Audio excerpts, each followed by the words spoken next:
Clase de hoy vamos a discutir un nuevo enfoque de la administración, ahora el enfoque humanístico y del comportamiento humano.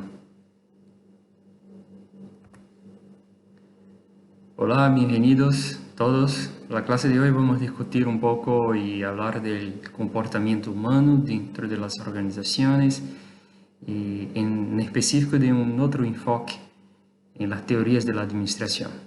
Haciendo un repaso general que nosotros ya vimos hasta ahora, la ciencia de la administración como una ciencia multidisciplinaria, involucrada con otras ciencias, otras disciplinas, y al principio del siglo XX empieza un movimiento de construcción de la ciencia del campo del conocimiento de la administración. Los primeros teóricos a escribir libros con respecto a la administración son considerados los clásicos de la administración y tenemos ahí el nombre de Frederick Taylor como el padre de la administración por su libro Administración Científica y Henri Fayol también considerado como un otro padre de la administración por una cadena de conocimiento de Europa con el proceso administrativo y su libro Gerencia General de Industrias. Bueno, los dos conformaron entonces los dos principales nombres de la administración en el campo de conocimiento y científico de la administración con una mirada muy específica, técnica de la organización, mirando la organización como un sistema de tareas, de cumplimiento, de planificación, de organización, de control, todo eso que ustedes están mirando ahora en el proceso de la administración. Bueno, después de eso hay un otro movimiento dentro de la administración que nosotros conocemos como el movimiento humanístico de la administración. Ese movimiento humanístico tiene algunas características que son muy importantes para el desarrollo de la ciencia y para el impacto que nosotros tenemos hoy dentro de las organizaciones cuando estamos hablando de la administración del siglo XXI. ¿Qué es eso? El enfoque humanístico y del comportamiento humano son aportes o teorías que fueron creadas para comprender la organización a partir de una otra perspectiva, que es la perspectiva del individuo que hace parte de esta organización.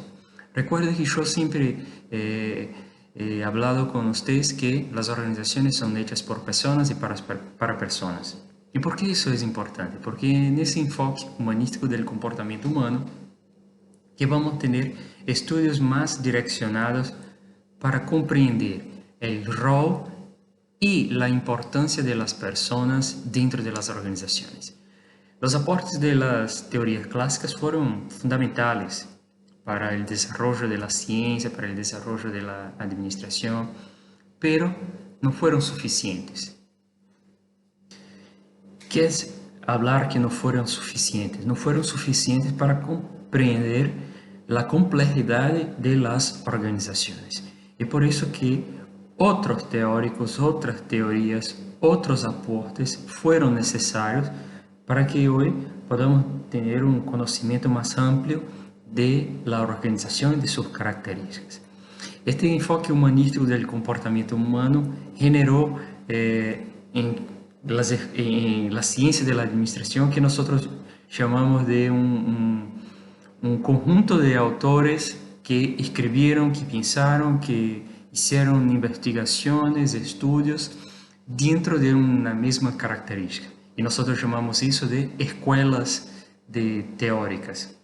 Y ahí vamos a estudiar 4 escuelas que son muy importantes para comprender esta mirada en el enfoque humanístico dentro de la organización. La primera, que vamos en la clase de hoy discutir, la escuela de las relaciones humanas, después la escuela estructuralista, después la escuela del comportamiento humano y por fin la escuela del desarrollo organizacional.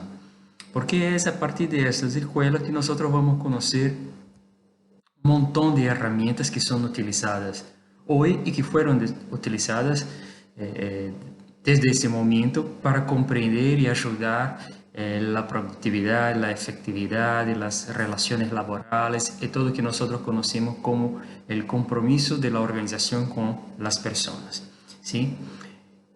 En la clase de hoy vamos a enfocar en la escuela de las relaciones humanas.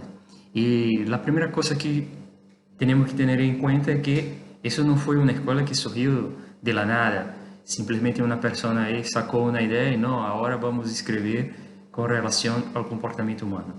No sé si ustedes recuerdan, pero cuando hablamos de la administración científica y de la escuela clásica, de los principios de la administración, hablamos de Taylor. Y Taylor tenía una preocupación con la motivación de las personas, pero en su mirada las personas estaban motivadas única y exclusivamente por el dinero, ¿sí? A Taylor le atribuye una expresión, se dice que Taylor generó, que es el Homo economics, que es eso, la persona que es movida única y exclusivamente por el dinero. Pero en ese mismo momento que Taylor trabajaba, desarrollaba sus investigaciones y sus estudios y aplicaba los principios de la administración científica, había otros que también estaban estudiando la psicología industrial.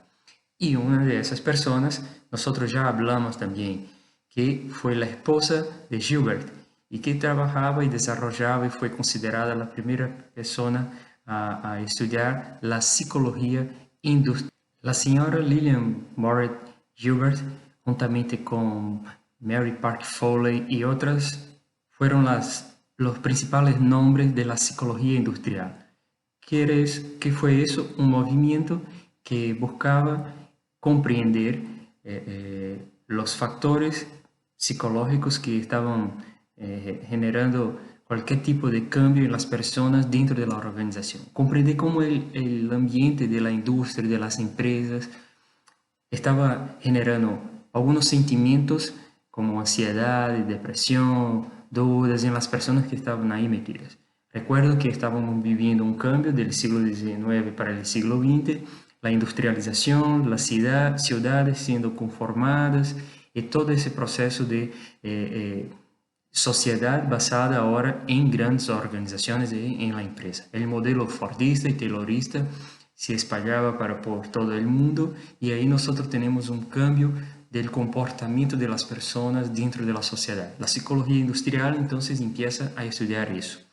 Ese movimiento fue muy importante para generar lo que nosotros vamos a conocer después como la escuela de las relaciones humanas. ¿Por qué? La escuela de las relaciones humanas nace con el objetivo de desarrollar aún más los estudios con relación a la psicología y a la comprensión del individuo dentro de las organizaciones. Y eso también genera un otro movimiento que nosotros vamos a verificar más allá, que conocemos como la escuela del comportamiento humano. Cuando hay una mirada hacia más profundo en comprender las emociones, en comprender el impacto de las relaciones personales y el impacto del comportamiento humano dentro de la administración. Entonces, eso es un movimiento secuencial que hay dentro de la administración, dentro de todos los campos científicos. Como una ciencia, la administración se desarrolla de la misma manera.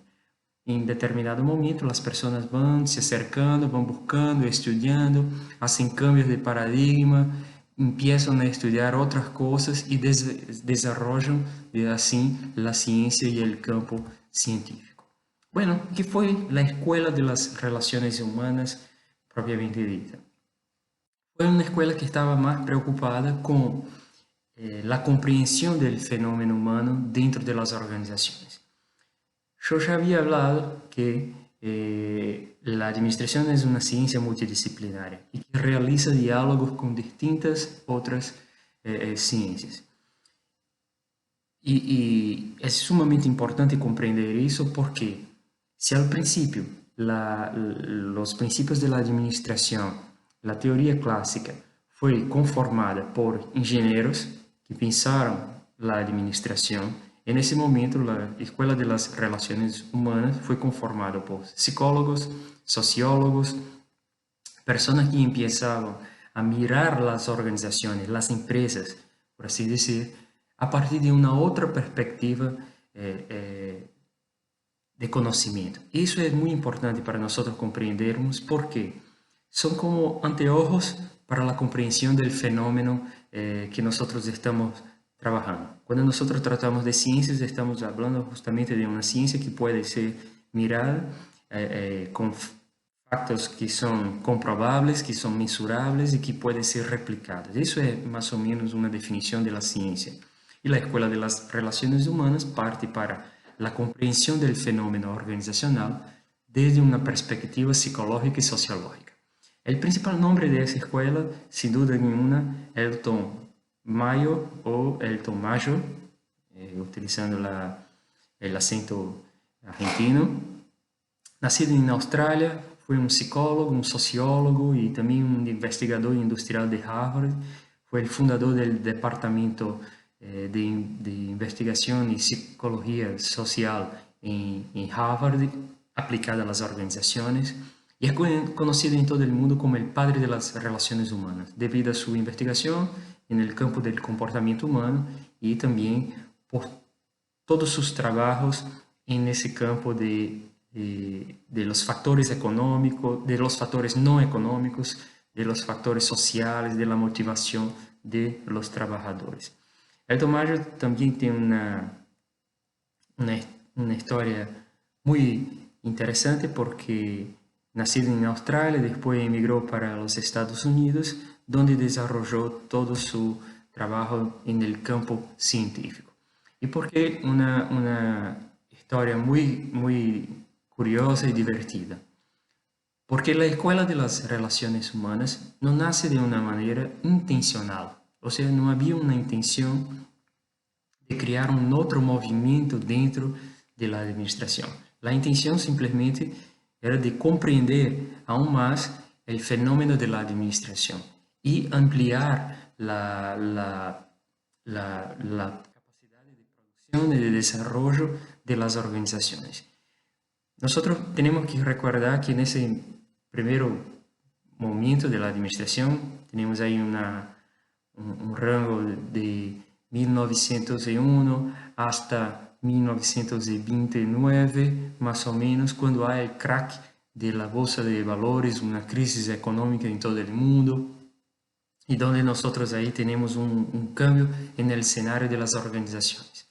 A partir de eso, generan otros movimientos do punto de vista de las organizaciones, de la ciencia, de la administración. Y justo en ese periodo, de 1928 hasta 1932, que Elton Mayo desarrolla toda su investigación y su estudio que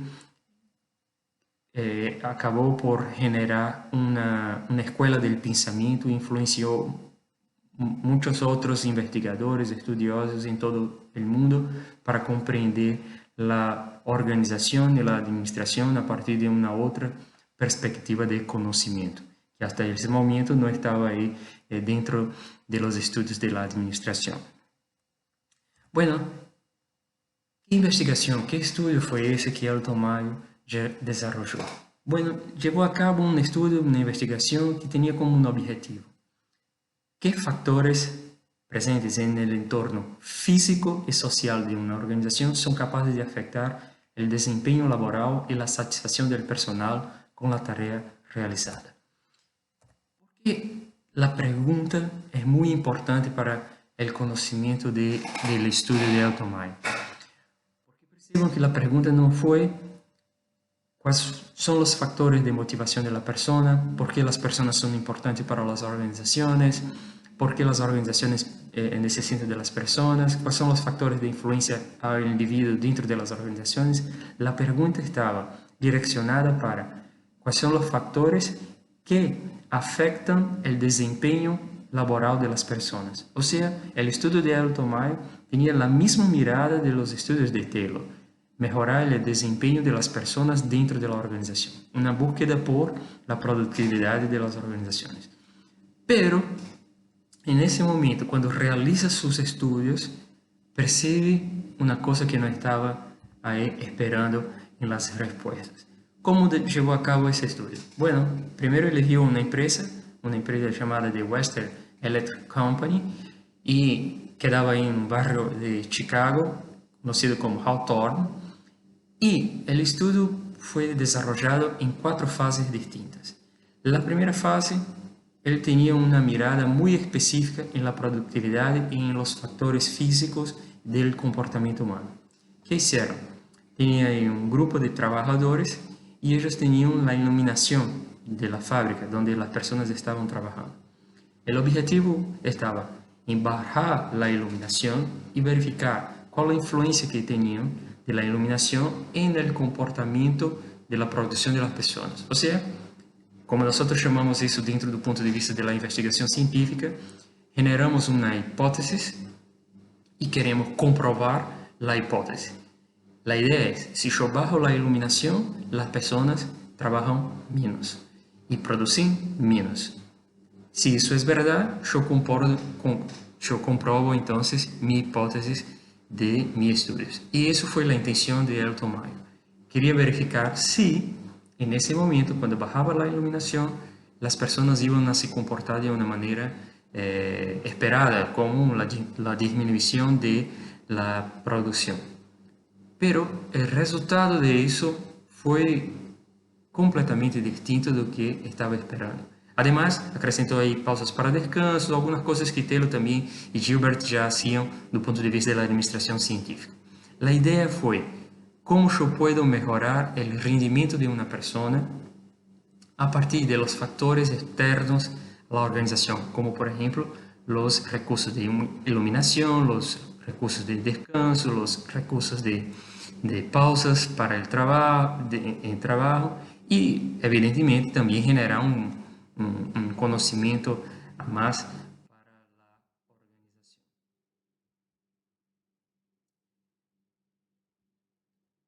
Pero o que ocurrió en ese estudio fue justo el punto contrario, al revés, al que Elton Mayo esperaba. ¿Qué punto al revés, qué punto contrario fue ese que Elton Mayo no podía esperar y que acabó ocurriendo dentro de la organización? Él quería evaluar la correlación entre la iluminación de la empresa y la eficiencia productiva de las personas, pero percibió que cuanto más bajaba la iluminación, más las personas producían, más las personas trabajaban. Y quedó, ¿qué está pasando? ¿Cómo puede eso? ¿Por qué está pasando eso? Cuanto más bajaba la iluminación, más las personas trabajaban. Y ahí sacó la primera conclusión de su estudio, que es conocido como el rebote o revés del estudio de Hawthorne, que fue realizado en los años de 1927, ese estudio. ¿Cuál fue la primera conclusión? Las personas sabían que estaban siendo observadas y su comportamiento fue modelado no por la iluminación, y sí por el miedo que ellos tenían de la observación. O sea, el comportamiento humano, el modelado es diferenciado dentro de la organización muchas veces en función de la supervisión, en función de la dirección, en función de los factores emocionales y psicológicos de las personas. Y eso saltó a Elton Mayo, que ni siempre la iluminación y los factores físicos son los factores que pueden influenciar la productividad, y sí los factores psicológicos, como por ejemplo tener una supervisión. Las personas empezaron a discutir, mira, hay una observación, están haciendo algún tipo de estudio, eso va a generar un desempleo, o algunas personas van a ser despedidas. No sabía qué pasaba en la cabeza de las personas. Entonces las personas empezaron a producir más, porque si yo estoy siendo observado, ahora tengo que hacer mejor, más rápido y de una manera más efectiva. Entonces eso es considerado como la primera fase del estudio de Hawthorne y como el efecto al revés que tuve ahí el estudio de Hawthorne. Después de eso, hubo un cambio en los estudios. Reorganizaron los instrumentos de estudio y fueron para lo que nosotros llamamos de una segunda fase del estudio. Conformaron grupos entre algunas mujeres que trabajaban en esa empresa, una empresa de equipos eléctricos, y conformaron un grupo de esas mujeres y pusieron esas mujeres en un espacio específico para montaje de algunas piezas. En el año de 1927 también. Y a partir de ahí empezaron a observar la producción de esas personas trabajando dentro de la empresa. ¿Qué observaron? Que cuando estas mujeres estaban aisladas de todo el grupo y cuando estaban ahí observadas y escuchando sus feedbacks y llevando para ellas una realimentación de las informaciones que estaban siendo generadas de eso, ellas también estaban produciendo de una manera más eficiente. ¿Por qué? Porque se sentían mucho más confortables dentro de ese contexto de un grupo más chico. ¿Qué percibieron en eso? ¿Cuál es la conclusión?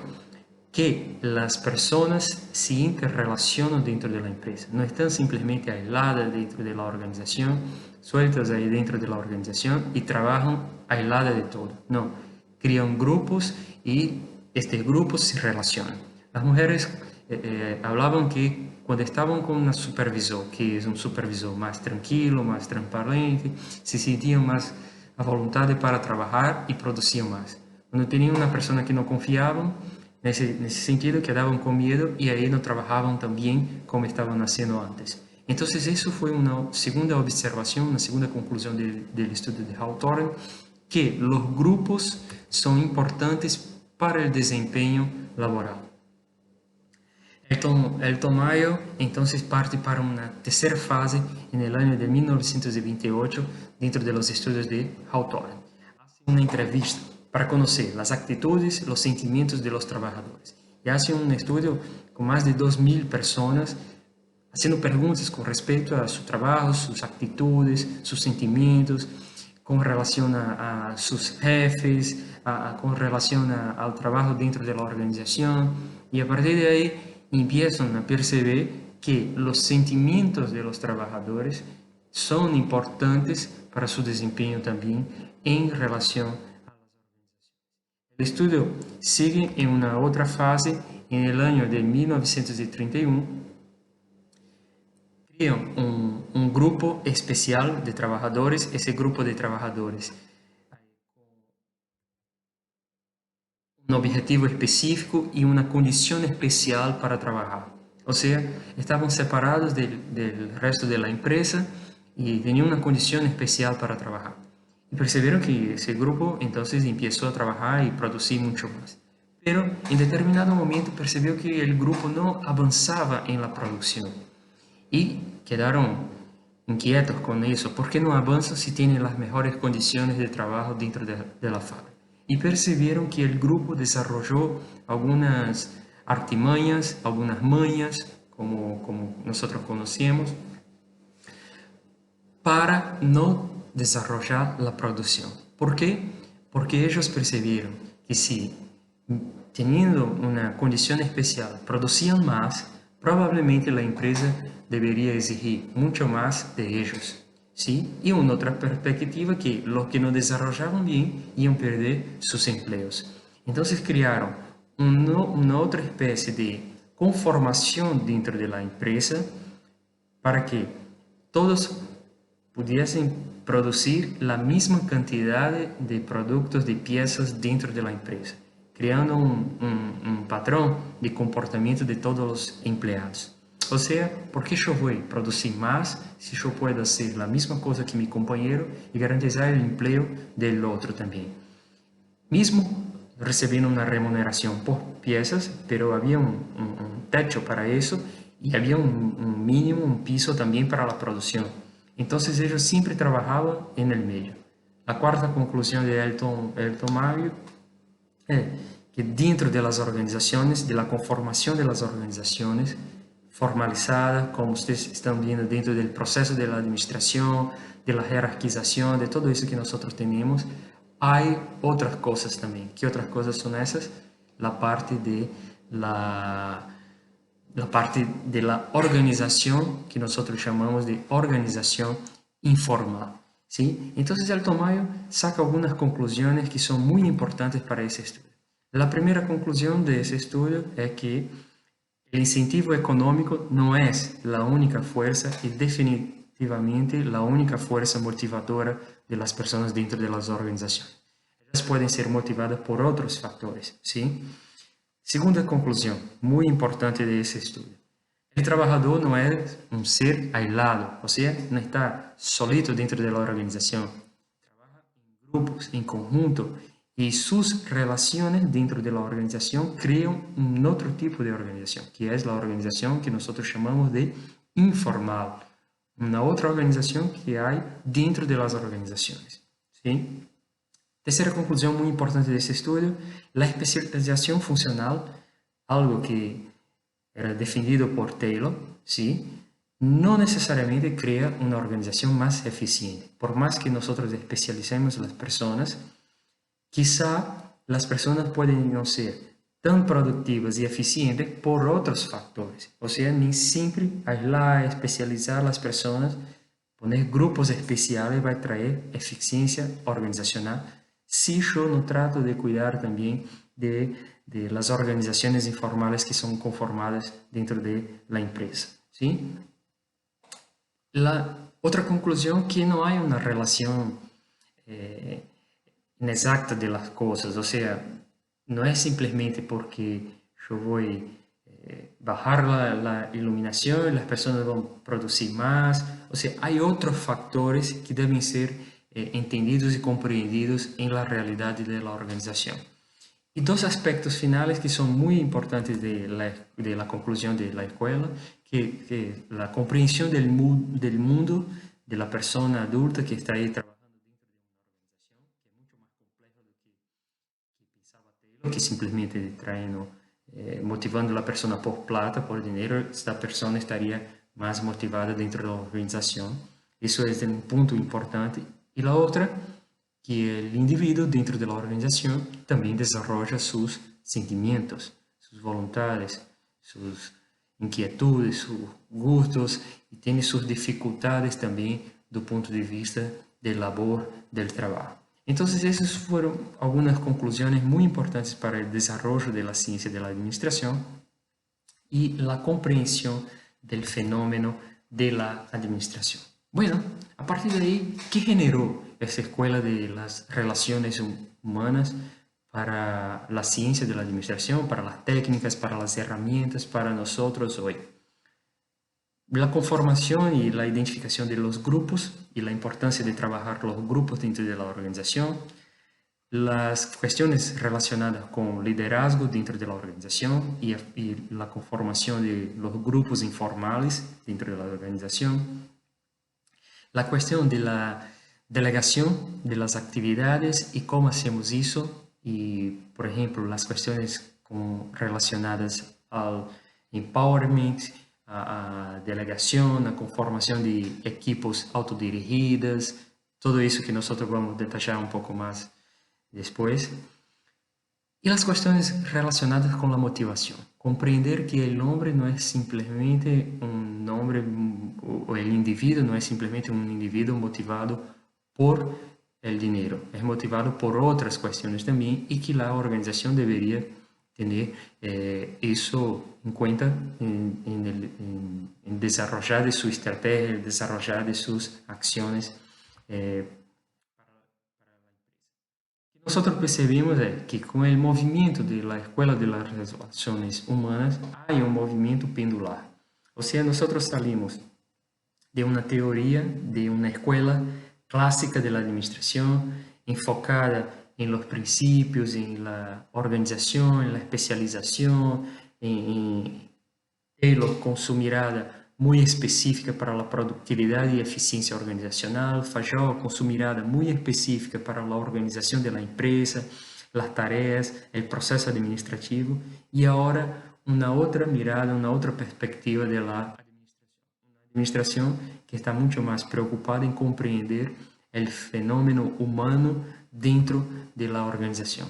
¿Y qué es ese fenómeno humano dentro de la organización? Es, por ejemplo, comprender que yo no puedo pensar simplemente en las tareas y estructuras de la organización. Yo tengo que pensar en las personas que componen la organización, que hacen parte de la organización. Yo no puedo pensar simplemente en una autoridad centralizada dentro de la organización, porque hay otras autoridades que son conformadas independientemente dentro de la organización. Yo no puedo pensar simplemente en jerarquía y especialización. Yo tengo que pensar en autonomía, en poder dentro de las organizaciones. Yo sé, comprendo que el hombre no es motivado única y exclusivamente por el dinero. Yo comprendo ahora que el hombre también es motivado por el dinero, pero hay otros tipos de motivaciones, porque son hombres y personas sociales, que se relacionan a todo instante y que están se relacionando. Quizá el involucramiento de las personas dentro de la organización en determinados momentos sea mucho más importante que, por ejemplo, el dinero, la plata que la persona recibe dentro de las organizaciones. Bueno, eso es un poco lo que nosotros tratamos en la Escuela de las Relaciones Humanas y cuál impacto de eso en el proceso administrativo. A partir de ahí, nosotros tenemos que comprender que el proceso de dirigir empresas no es simplemente dirigir procesos, flujos contables, no es dirigir simplemente flujos financieros dentro de la organización. Dirigir una empresa es dirigir personas y conocer la realidad de cada una de esas personas. Identificar las necesidades de las personas. A partir de ese momento en la historia de la administración empiezan los estudios que van desde el sentimiento de la persona dentro de la organización hasta el proceso de aprendizaje de las personas dentro de la organización. Un otro nombre muy fuerte en la Escuela de las Relaciones Humanas, el nombre de Kurt Lewin, que crea un ciclo de aprendizaje, un ciclo de cómo las personas aprenden dentro de las organizaciones y el impacto de eso para el desarrollo de las funciones de la organización. Entonces tenemos, por ejemplo, los estudios de poder, conflicto, negociación, todo que se desarrollan a partir de esa perspectiva, de comprender que la administración no es simplemente administrar producción y flujos financieros. La administración es mucho más compleja que esos dos puntos que son fundamentales para la organización, pero no son los únicos y no son simplemente los más importantes de la organización. Todos conforman una realidad compleja que debe ser estudiado por los que quieren el desarrollo de las organizaciones. Bueno, a partir de la clase de hoy, yo quiero hacer al final de la clase siempre un momento de que ustedes puedan pensar y reflexionar un poco con respecto a la administración. Y en ese momento siempre voy a poner ese yo en la administración, que no soy yo, son ustedes, nosotros, y simplemente pensarmos dentro de la administración. ¿Qué estos cambios de la Escuela de las Relaciones Humanas debe traer para mi actuación como gestor de empresa, como un contador, como un licenciado en administración, como un tomador de decisión, como un emprendedor? Bueno, yo tengo aquí la primera cosa, descubrí que la administración es mucho más amplia que simplemente la parte financiera y contable, ¿sí? Eso son partes importantes de la administración, pero es mucho más amplio que eso. La segunda cosa, yo debo tomar decisiones dentro de la organización, yo debo considerar los distintos factores de la organización, ¿sí? Y el tercer punto que esa escuela trae para nosotros: no debo desconsiderar las relaciones humanas dentro de las organizaciones. El comportamiento de las personas individual es importante, pero cuando estas personas hacen parte de una misma organización, crean relaciones, vínculos y que pueden ser muy poderosos do punto de vista de la administración. Nosotros tenemos que tener una especial atención a eso si queremos lograr éxito en nuestra gestión, en nuestra carrera como administradores, emprendedores, tomadores de decisión, todos que están ahí al frente de una organización llevando a cabo una determinada organización. Bueno, eso es que nosotros teníamos para la clase de hoy. Espero que disfruten de la clase y nos vemos en la próxima Escuela de la Administración. Chao, un abrazo.